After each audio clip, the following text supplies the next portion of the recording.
ভালো মানুষ নাকি পৃথিবীতে বেশি দিন বাঁচে না। আসলে এই উক্তিটির পক্ষে তেমন কোনো ডকুমেন্ট আমার কাছে নাই, আবার বিপক্ষের ডকুমেন্টও নাই। যেতে চাই না কোনো তর্ক বিতর্কে। তবে কেন জানি আমার নিজেরই মনে হয় ভালো মানুষ পৃথিবীতে বেশি দিন বাঁচে না।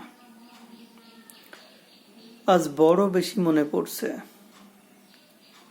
সৈয়দ মনির ভাইকে, যিনি স্টোনোটাইপিস্ট ছিলেন শেরেবাংলা মেডিকেল কলেজ হাসপাতাল বরিশালের। গত বছর এপ্রিল থেকে মে পর্যন্ত 19 দিন এই লোকটির সাথে একত্রে ট্রেনিং করেছি। পাশাপাশি বেডে 19টা রাত কাটিয়েছি। দুর্ভাগ্যবশত গতকালকে নিউজ পাইলাম ভাইটি পৃথিবীর মায়া ত্যাগ করে চলে গেছে।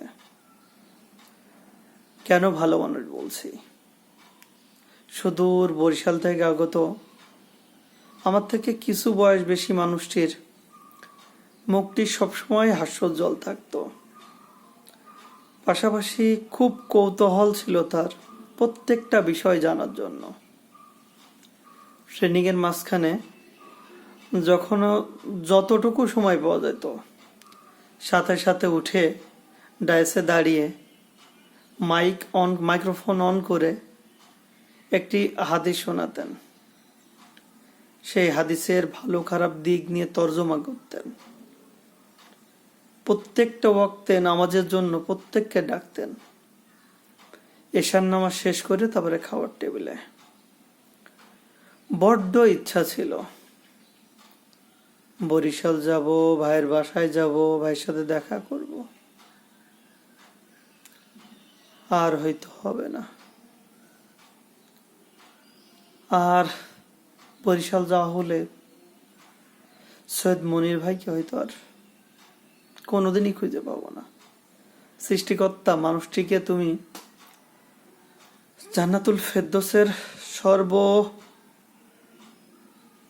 সর্বোৎকৃষ্ট স্থানে আসন দিও। তার পরিবার পরিজনকে শোক সইবার তৌফিক দান করো। পাশাপাশি মানুষটিকে আজীবন মনে রাখার তৌফিক দিও আমাদেরকে। সত্যিই খুব ভালো মানুষ ছিল। 43 জন 40 জন মানুষ একসাথে আমরা ট্রেনিং করেছি, কেউ তার সম্পর্কে খারাপ একটি কথাও বলতে পারেনি। অমায়িক একটি মানুষ ছিল।